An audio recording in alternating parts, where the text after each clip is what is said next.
Tonight, you're going to do something that, if you really think about it, makes no sense at all. You're going to close your eyes, go completely unconscious, stop moving, stop reacting, and just lie there for 8 hours while the world keeps going without you. And in your bedroom, that's fine. Nobody's coming for you.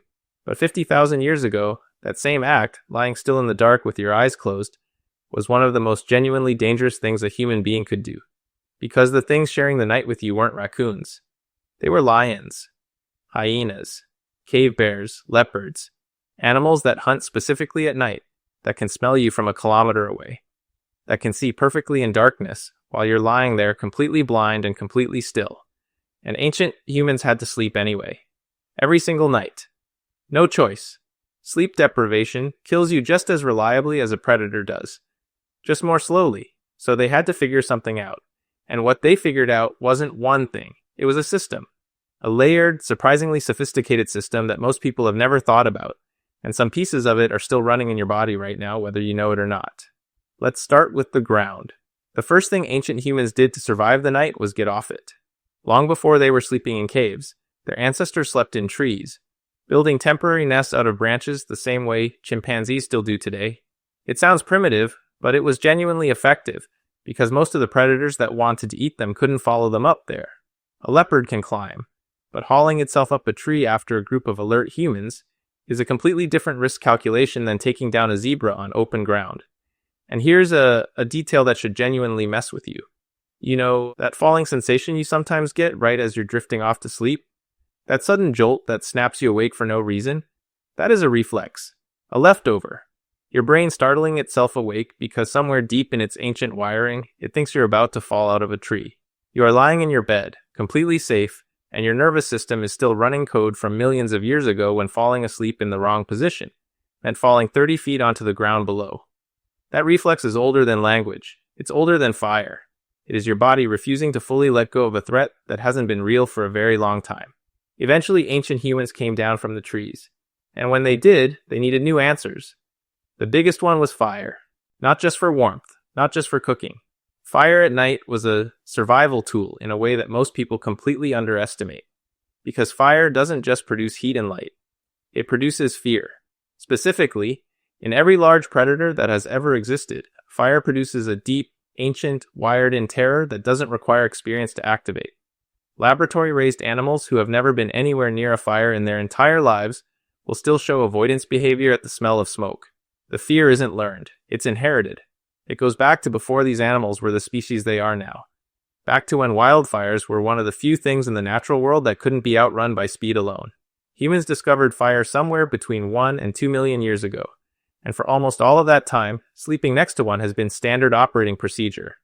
Ancient humans weren't doing it because they read a manual. They were doing it because the groups that kept fires burning at night kept waking up in the morning, and the groups that didn't were slowly becoming smaller. At Border Cave in South Africa, archaeologists found evidence of exactly how seriously ancient humans took their sleeping arrangements. This is a cave perched high on a cliffside in the Lubombo Mountains, positioned with natural defensive logic. Hard to approach without being seen or heard, with a limited number of entry points.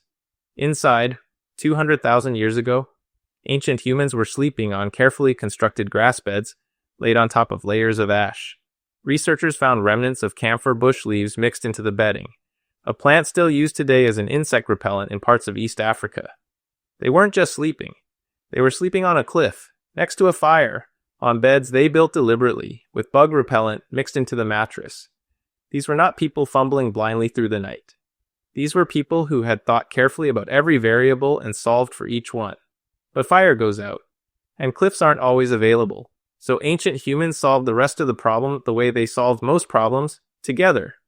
Researchers who studied the Hadza people of Tanzania, one of the last surviving hunter-gatherer groups living in genuinely traditional ways, spent 20 nights tracking exactly when each adult in the group was asleep and when someone was awake.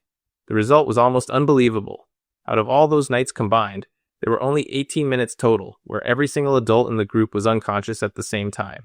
18 minutes out of 20 nights. More than 99% of the time, someone was awake.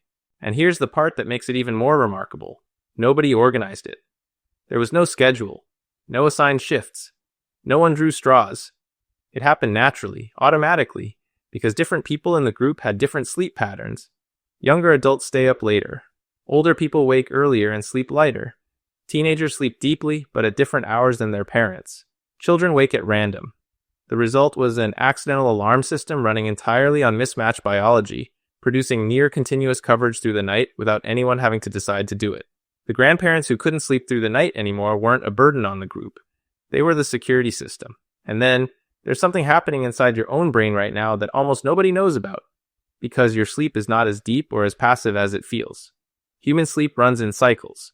You drop into deep slow-wave sleep, then you rise back into lighter stages, including REM, where your brain is actually surprisingly active.